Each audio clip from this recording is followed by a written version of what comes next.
wildlife photographer.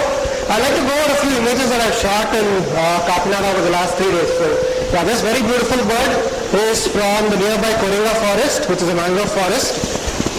I had the privilege of spending the last 3 days at Kakinada.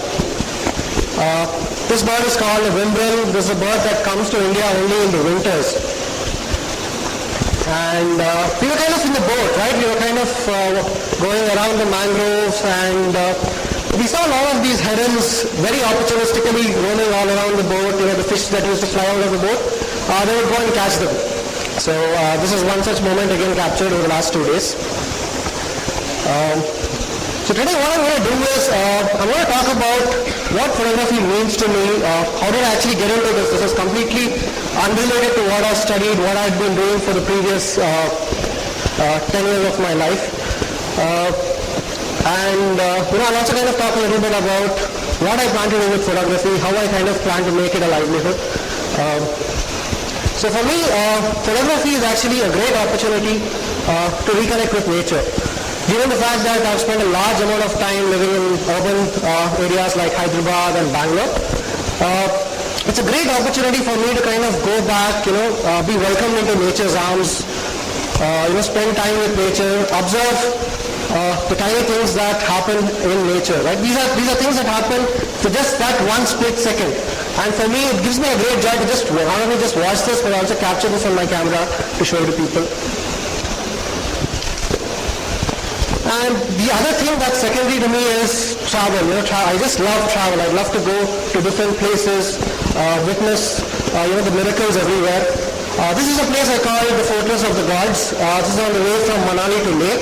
Again, one of the most picturesque places that I've ever seen. And this is a beautiful sunset I managed to witness at Andaman a couple of months back. So it takes me to a variety of places, not just in South India, but all across India, and hopefully very soon outside too.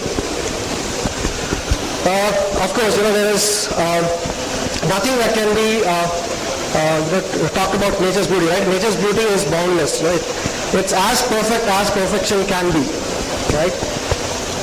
So for me, it's a great opportunity again to showcase this to a lot of my friends, my family members who are not able to travel as much and see as many places. Luckily for me, I think I've had this opportunity to go all over the country. It gives me a great pleasure to do that. And interesting things, right? As in, wildlife is full of so many interesting things that happen every day. This is a very rare bird which only lives in the deserts of Rajasthan and Gujarat. And a behavior like this is something that even wildlife biologists wouldn't have seen, because it's a very, very secretive bird. So things like this, again, bringing out awareness about wildlife. This is again another very, very rare bird. What it's actually doing is it's kind of puffed up its chest. So it puffs up its chest and does a tiny, nice little dance, moving its chest left and right. It's a very, very, very entertaining scene. I've seen this about 10 times, and every time I go back, I want to see this again and again. So things like this. And of course, all of us at some point or the other, be it in school, in the art class, or during our summer holidays, we've dabbled with painting, we've dabbled with watercolors. Wildlife photography again gives me an opportunity just to do that with my camera. And you can imagine what's happening here, right? As in, there's a vast landscape. If you look at the bottom of the screen, there's a car over there. Right? And the car is kind of broken down, the bonnet is up, there's a driver underneath it. So obviously there's been a breakdown, I've been in a very desolate place, what do we do? So a thing like this not only tells a story for me, but it also gets out a lot of questions from the audience, how did this happen, how did you actually come out of it? So these are the things, it kind of adds life to the adventures that I kind of lived through. For the record, actually we had to drive all the way from Ladakh to Manali, which is about 800 kilometers just dripping oil, because we couldn't fix this over there. And scenes like this, you just have to be at the right place at the right time to witness magic. And of course, nature's magic tricks, there's actually no limit. Every other minute, there's always something that's happening. And again, being from an urban background, and I've seen it at Kakinada as well, kind of happening, a lot of pollution. We kind of live through unclean air. So this is again a great opportunity. I can go out there, fill my lungs with fresh air, and it's actually one of those great hidden benefits of wildlife photography. And this is actually, I think, my biggest, the thing I have the biggest fun with. As a child, my parents would say, don't roll around in the mud, don't get wet in the rain, don't go into the sea. And wildlife photography kind of gives me that opportunity to become a child again. I can go out, I can do whatever I want. A lot of time when I'm photographing something, I'm either crawling in the mud or walking through water, getting wet in the rains. So it's a great opportunity for me to become that child again. And again, this is something, as I said, is something that's fairly new, that's kind of come about by, I would say, a twist of fate, maybe even in my top 10 wish list. I had different aspirations, different things that I wanted to house, and I was just walking by there one evening, and I came across this very interesting bird. Yes, pigeons, these are the birds that I'm always familiar with, and nothing else actually got into my sight till then. So I went back, and this kind of, it's called a lapwing, and it's got very specific behavior, a very aggressive bird.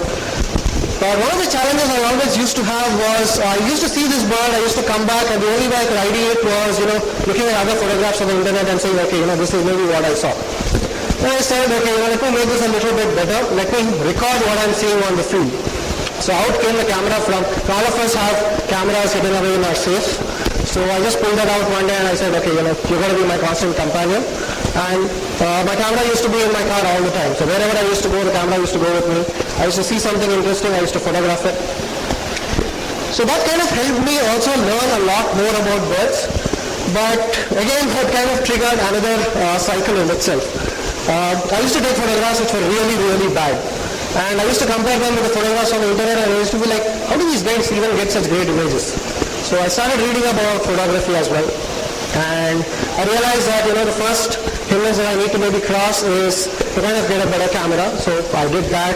I started learning more about photography, about understanding how to take those images, what are the different skills that are needed as a wildlife photographer. So for me it was like a huge learning process, and somehow there was that spark which kind of got ignited, which said, this is what I maybe want to do. So I spent a lot of time, I spent a lot of effort kind of going around, watching, doing bird watching, photographing birds, learning more about photography.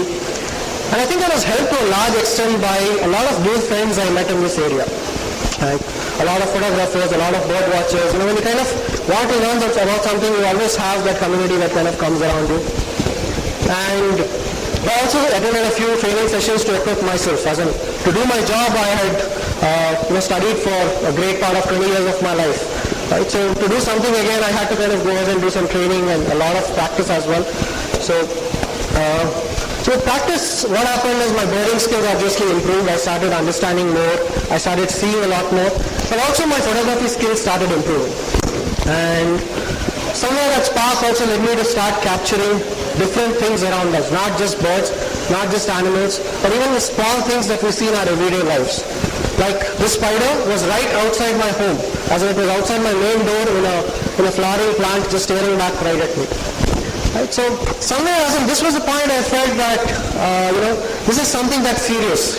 It's not one of those hobbies that, because I'm a person who has hobbies for a month and then it kind of fades away. But this was there for about a couple of years and it was kind of growing on me. I used to spend all my free time photographing, traveling. So I said, maybe this deserves a fair chance. Maybe this is something I want to do. But how do I figure out whether I want to do this? So I said, okay, let me take a break for a year from my job. Let me quit my job. Let me see how this whole thing shapes up. Let me go meet a few people. Let me see if I can kind of make this into something that I can do for a livelihood. So what I did was, I kind of went around the country. I started this Bharat Darshan where I said, so far I've been only in Bangalore. Let me go out. Let me see what is there across the country, what are the learnings I can get.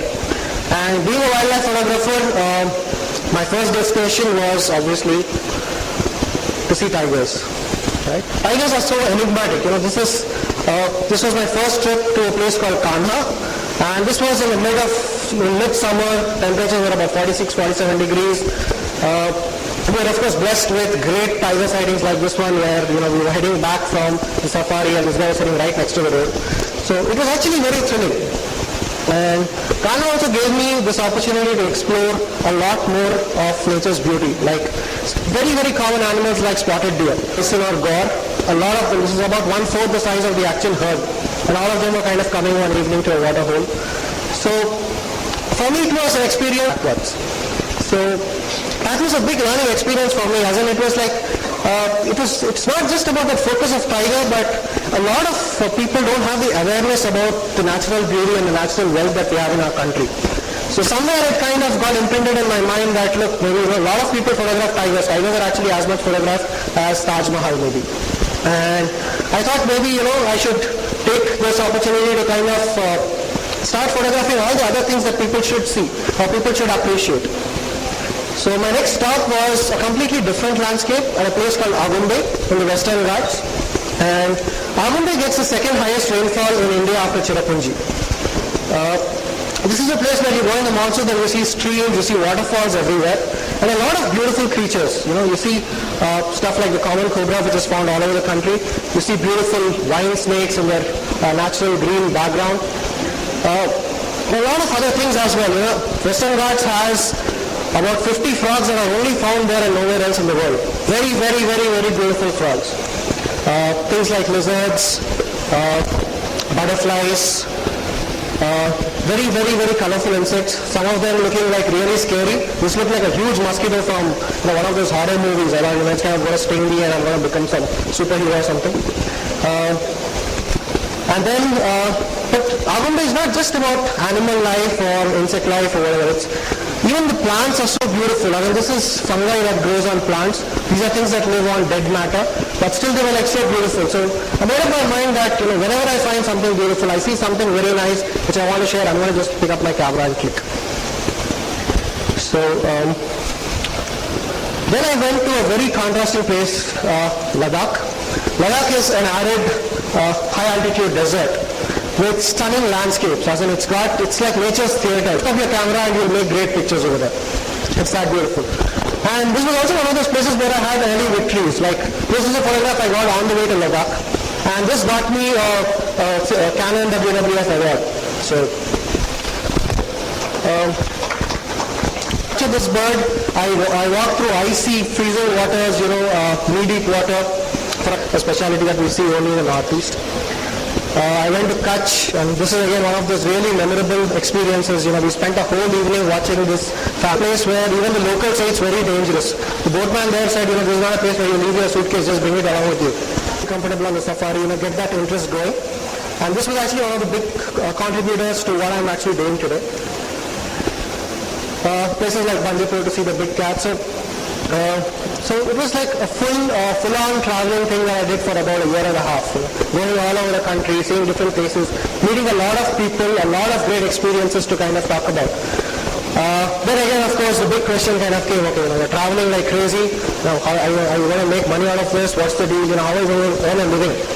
Then I said, this was a point of time when I said, photography is something that I want to do for livelihood. I don't know how I want to do it, but I want to do this for my livelihood.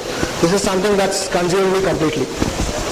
So I kind of again took off a little bit of risk from just doing a photography venture.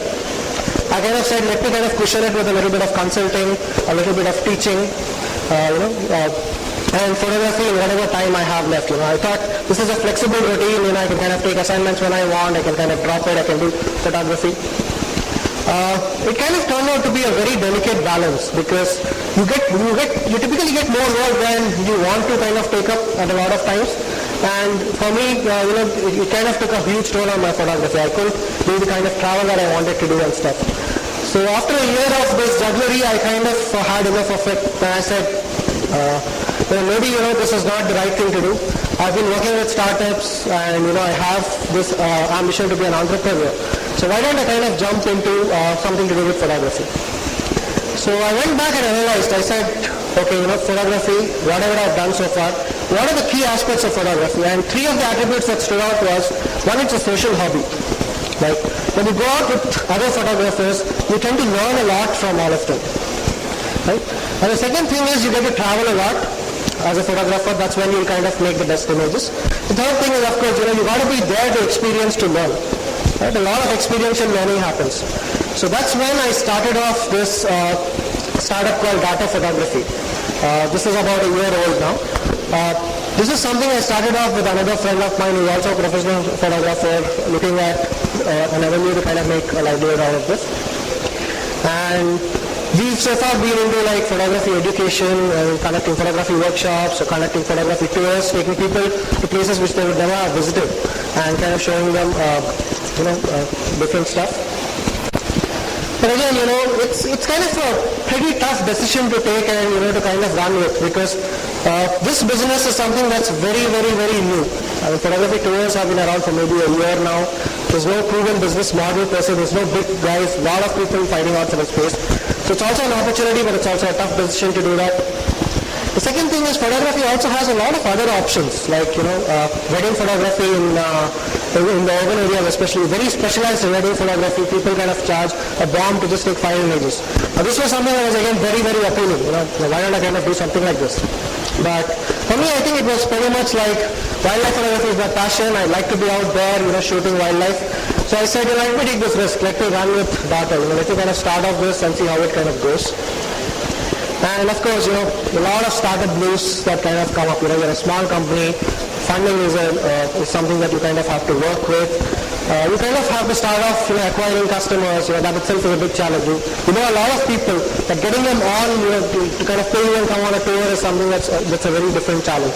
So I had to kind of apply a lot of my learning from my corporate world when I kind of started off this company. And of course, these mighty challenges were always there. It's like two people, how do we scale up? How do we get that skilled manpower? It's a nascent industry, so it's very difficult to kind of hire people into it. But I think there were a lot of small victories, Small victories, I mean, a customer kind of calling me up and saying, hey, I got this great award for one of the images that I took. That's like amazing. That's something that really eggs you on. So things like that, we've kind of started growing as a team slowly, so things kind of settling into a pace, we want to kind of look at other business options as well. So I think overall, it's been a journey that's kind of, for me, it's just kind of begun. I've invested the last 4 to 5 years to learn a lot about photography, to kind of understand, how this whole thing is going to shape up as a business model. And I don't know, maybe who knows, after 5 years I might be doing something. But for me, the big takeaway from this entire experience has been that, I'll follow my heart from now on. I'll kind of do what I like. If I kind of love, if I want to kind of tomorrow get back in the corporate, it's only going to be because I want to do that. It's not because I have to do that. So that's been the big takeaway for me. So let's see how this journey kind of goes. Thank you very much. Thank you, Mr. Shreeram. Thank you very much.